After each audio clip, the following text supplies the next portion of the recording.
శ్రీమాత్రే నమ. జయ గురు దత్తాత్రేయ నమ.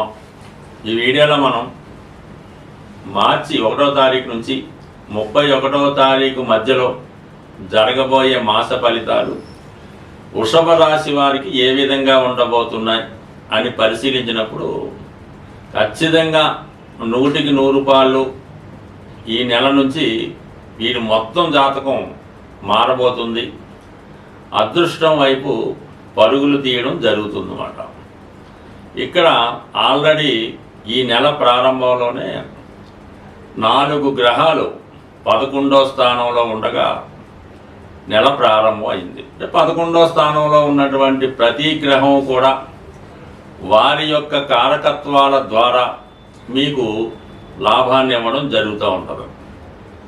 ఎప్పుడైనా మనకి ఒక గ్రహం 11వ స్థానంలో ఉన్నప్పుడు దాని యొక్క ఫలితాన్ని యాక్చువల్గా ఇవ్వడం జరుగుతూ ఉంటుంది.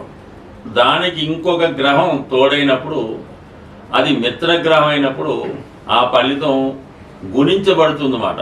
అంటే మనకి శుక్రుడు 10% ఒక 10 మార్కులు లాభస్థానంలో ఇస్తే బుధుడు కూడా ఒక 10 మార్కులు ఇస్తాడు అనుకుందాం. కానీ మనం అనుకున్నట్టుగా 10 × 10 100% ఫలితాన్ని ఇవ్వడం జరుగుతూ ఉంటుంది. ఇప్పుడు మీకు ఏకాదశంలో ఈ వృషభ రాశికి శుభగ్రహాలైనటువంటి శుక్రుడు, బుధుడు, వారికి అత్యంత మిత్రుడు రాహుగ్రహం, ఈ 3 గ్రహాలు లాభస్థానంలో ఉండగా మరి మీకు ఏదైనా అద్భుతం జరగచ్చు.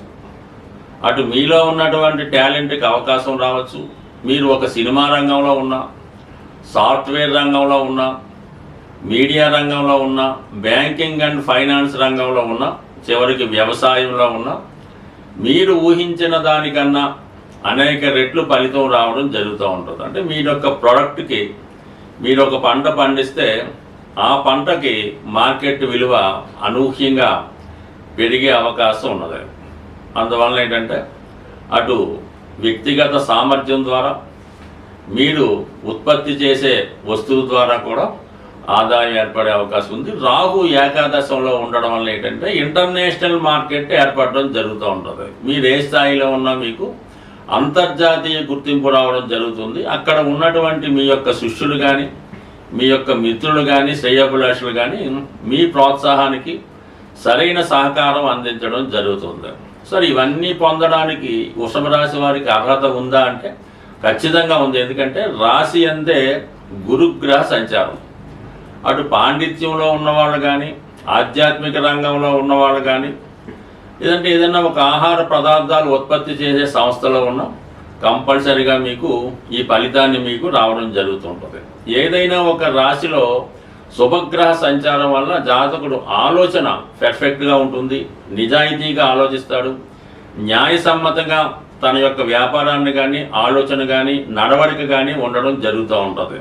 అలాగే తన వ్యాపారానికి ఆధ్యాత్మికత జోడించడం జరుగుతూ ఉంటుంది. ఇది ఉపాధ్యాయ రంగంలో ఉన్న వాళ్ళకి, ఆధ్యాత్మిక రంగంలో ఉన్న వాళ్ళకి కూడా ఉపయోగపడుతూ ఉంది. ఈ విధంగా మరి అదృష్టమైనటువంటి నెల అంటే వృషభ రాశిలో ఉన్నవారు ఈ మార్చి నెలలో వారి సమస్య ఏదైనా కావచ్చు, ఆర్థిక సమస్య అయినా, కుటుంబ సమస్య అయినా, ఈ నెలలో కూడా మీకు సాల్వ్ అవ్వలేదు అంటే ఇక జీవితాంతం మీ సమస్య సాల్వ్ అవ్వదనే గుర్తుపెట్టుకోండి.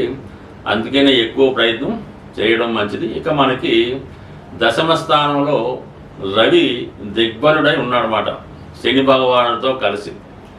ఎవరైతే ప్రభుత్వ ఉద్యోగం కొరకు ప్రయత్నం చేస్తున్నారో, లేదంటే ఏదైనా రాజకీయ పదవి కోసం ప్రయత్నం చేస్తున్నారో వారి యొక్క ఫలితం అనుకూలించే అవకాశం ఉంది. మీరు కూడా చాలా నిజాయితీగా, చాలా స్ట్రిక్ట్గా వ్యవహరించే అవకాశం ఉంది. ఏదైనా రైట్ వేలోనే మీ యొక్క ప్రయత్నం చేయడం జరుగుతూ ఉంటుంది. ఇక మార్చి 14 వరకు దశమ స్థానంలో ఉన్నటువంటి రవి ఇక మార్చి 14 తర్వాత ఏకాదశంలోకి రావడం జరుగుతూ ఉంటుంది. అంటే మార్చి 14 వరకు మీరు చేస్తున్న ప్రయత్నాలు కొద్దిగా వెనక ముందు జరిగినా, పెండింగ్లో పడినా, ఇక మార్చి 14 తర్వాత ఆగడానికి అవకాశం లేదు. డైరెక్ట్గా ప్రధానమంత్రి గారే మీకు ఓకే చెప్పినట్టు రవి లాభస్థానంలోకి రావడం వల్ల మీ యొక్క అన్ని ప్రయత్నాలు నెరవేరే అవకాశం ఉంది. అంటే ఏ ప్రయత్నాలు? రాష్ట్రాధిపతి శుక్రుడితో కలిసి ఉండడం వల్ల వ్యక్తిగత ప్రయత్నాలు, ఆరోగ్యపరమైనటువంటి లాభాన్ని, ధనాధిపతితో కలిసి ఉండడం వల్ల ఏంటంటే ఆర్థిక పరమైనవి, విద్యా సంబంధించినవి, కుటుంబపరమైనటువంటివి కలిసి వచ్చే అవకాశం ఉంది. రాహుతో కలిసి ఉండడం వల్ల అంటే మీ యొక్క నేమ్ అండ్ ఫేమ్ కూడా విపరీతంగా పెరిగే అవకాశం ఉన్నది. సో ఈ విధంగా మనకి ఈ శనిగ్రహం ఇంచుమించుగా మనకి ప్రస్తుతం దశమ స్థానంలో ఉన్న ఇంచుమించుగా 11వ స్థానానికి వెళ్ళిపోవడం జరుగుతుంది. ఈ నెల 29వ తారీఖున శని భగవానుడు కూడా సేమ్ మీనరాశిలో ప్రవేశిస్తూ అక్కడ ఉన్నటువంటి మిత్రగ్రహాలతో కలియడం జరుగుతూ ఉంటుంది. అంటే మనకి ఇప్పుడు ఆల్రెడీ 5 గ్రహాలతో పాటు అదే రోజు చంద్రగ్రహం కూడా ఇంచుమించుగా అదే రాశిలో సంచరించడం జరుగుతున్నట్టు మార్చి 29వ తారీఖు నుంచి మనకి 30వ తారీఖు సాయంకాలం 5 గంటల వరకు కూడా షష్టగ్రహ కూటం అన్నది ఈ మీనరాశిలో ఏర్పడడం జరుగుతూ ఉంది. ఈ షష్టగ్రహ కూటంలో అత్యంత లాభ పొందేవాళ్ళు ఎవరైనా అంటే కేవలం వృషభ రాశి వారికి అదృష్టం వరించబోతుంది. ఇంకా వీళ్ళకి ఇంకొక అదృష్టం ఏంటంటే రాష్ట్రాధిపతిగా ఉన్నటువంటి శుక్రుడు ఏకాదశంలో ఉంటూ ఏకాదశంలో ఉన్నటువంటి గురువు రాశిలో మారి పరివర్తన చెందడం వల్ల చాలా వరకు ఒకేసారి మరి ఏదో ఒక ఉప ముఖ్యమంత్రి పదవి, దాంతోపాటు 6 మంత్రి పదవులు వచ్చినట్టు మీ యొక్క జాతకం అనూహ్యంగా మారబోతుంది. ఏప్రిల్ నుంచి వృషభ రాశి వారిదే రాజ్యాధికారం అన్నట్టుగా ఈ గ్రహాలు మీకు అనుకూలించడం జరుగుతుంది. మీరు చేయవలసిన ప్రయత్నం వల్ల నిజాయితీగా వ్యవహరించడం వల్ల చాలా వరకు మరి కొత్త జీవితానికి ఈ రాశి ప్రారంభం కాబోతుంది. స్వస్తి. ఇప్పుడు ఈ మార్చి నెల రాశి ఫలితాల్లో ముఖ్యంగా ఏంటంటే శుక్రగ్రహం ఉచ్చస్థితిలో రావడం వల్ల కామన్గా ఈ యొక్క లోకంలో అంటే ఈ ప్రపంచంలో లేదంటే మన సిటీలో మనీ రొటేషన్ అన్నది బాగా పెరగడం జరుగుతూ ఉంటుంది అన్నమాట. ఉచ్చులో ఉండడం అంటే ఖరీదైనటువంటి సౌకర్యాల కోసం అందరూ తాపత్రయపడడం వల్ల మనీ రొటేషన్ పెరుగుతూ ఉంటుంది. ఇదే సమయంలో విలాసమైనటువంటి వస్తువులు, ఖరీదైనటువంటి వాహనాలకి డిమాండ్ కూడా పెరగడం జరుగుతూ ఉంటుంది. ఈ అందరూ కూడా ఏదో ఒకటి కొనుక్కోవాలి, సంపాదించుకోవాలన్నటువంటి విషయంలో ఉంటారు. దాని కొరకు ఏంటంటే ఈ శుక్రుని యొక్క అనుగ్రహం మనం పొందాలి, శుక్రుడు అనుకూలంగా ఉండాలంటే శుక్రుని యొక్క అధిదేవత అయినటువంటి లక్ష్మీ అమ్మవారిని మనం ప్రసన్నం చేసుకోవాల్సి ఉంటుంది.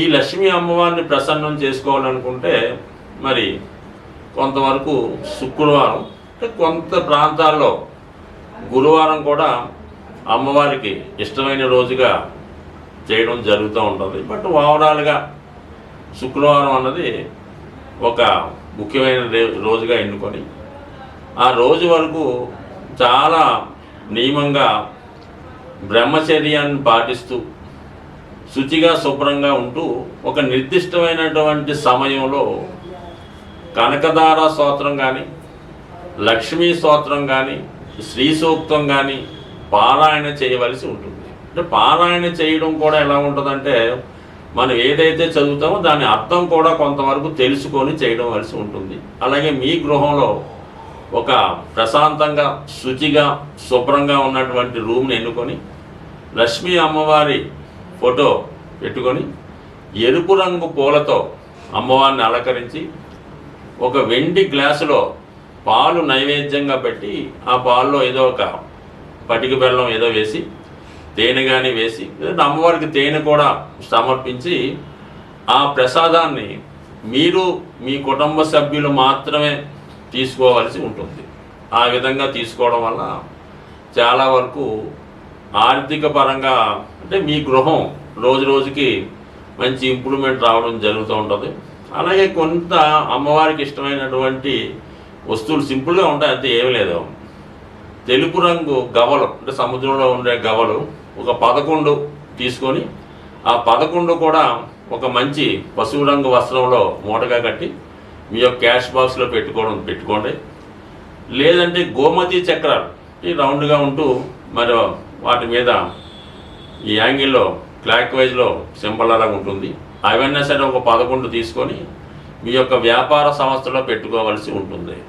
ఈ విధంగా చేసుకోవడం వల్ల సాధ్యమైనంత వరకు మీకు ధనయోగం కలవాలంటే శుక్రవారం రోజు పులుపు అన్నది నిషేధించడం మంచిది. అంటే పులుపుతో చేసిన వస్తువులు అవి తినకుండా మీరు ఆ రోజు నియమంగా ఉండడం వల్ల చాలా వరకు అభివృద్ధి అవకాశం ఉంది. బట్ అలాగే మీ గృహంలో ఒక కలశం, అంటే చెంబు, కొన్ని ప్రాంతాల్లో కలశం అంటారు, అది రాగితో తయారు చేయనటువంటి కలశాన్ని తీసుకొని దాని నిండా సమృద్ధిగా శుభ్రమైనటువంటి వాటర్ వేసి అందులో కొద్దిగా పసుపు ఉంచి, వీలైతే పీచుతో ఉన్నటువంటి కొబ్బరికాయ ఒకటి ఆ కలశం మీద ఉంచి ఇంచుమించుగా వారం అంతా కూడా దాన్ని జాగ్రత్తగా ఉంచి మళ్ళీ నెక్స్ట్ వీక్ కొత్తది పెట్టుకోవడం వల్ల అది ధనాకర్షణ యంత్రంగా మారి మీ యొక్క వ్యాపార సంస్థను కానీ మీ గృహాన్ని కానీ చాలా వరకు ముందుకు తీసుకెళ్తుంది. అయితే ఇటువంటి కలశం పెట్టుకున్నప్పుడు అపవిత్రమైనటువంటి కార్యక్రమాలు ఏవి కూడా జరగకూడదు. అంటే సిగరెట్ కాల్చడం, ఇంకో మందు తాగడం, లేదంటే ఇంకొక శృంగారం చేయడం, ఇవన్నీ కూడా అంటే ఏదైతే అమ్మవారికి ఇష్టమైతే ఉండదో అవన్నీ నిషేధిస్తూ నిరంతరం ఏదో ఒక సుగంధం, అంటే అగరబత్తి అవ్వచ్చు, పచ్చకర్పూరం చల్లవచ్చు, లేదంటే ఆ వాసన అంటే మంచి ఫ్రాగ్రెన్స్ ఆ ఉన్న ప్రదేశం అంతా ఉండడం వల్ల కంపల్సరిగా మీకు ఆ పాజిటివ్ వైబ్రేషన్స్తో చాలా మంచి, అంటే మీరు ఆ యొక్క యంత్రాన్ని, ఆ యొక్క కలశాన్ని ఎంత పవిత్రంగా చూసుకుంటే అంత సక్సెస్ మీకు రావడం జరుగుతూ ఉంటుంది. ఎక్కువగా మాత్రం ఎప్పుడూ కూడా ఏదో ఒక అగరబత్తి కానీ సువాసన వెదజల్లి అనేక రకాలు పెర్ఫ్యూమ్స్ అవి వస్తున్నాయి కదా, అవి ఎక్కువ వాడటం వల్ల మంచి జరుగుతుంటుంది.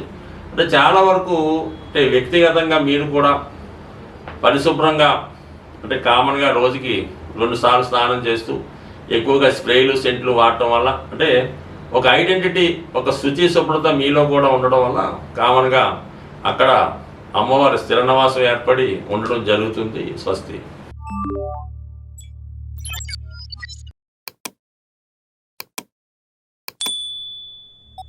you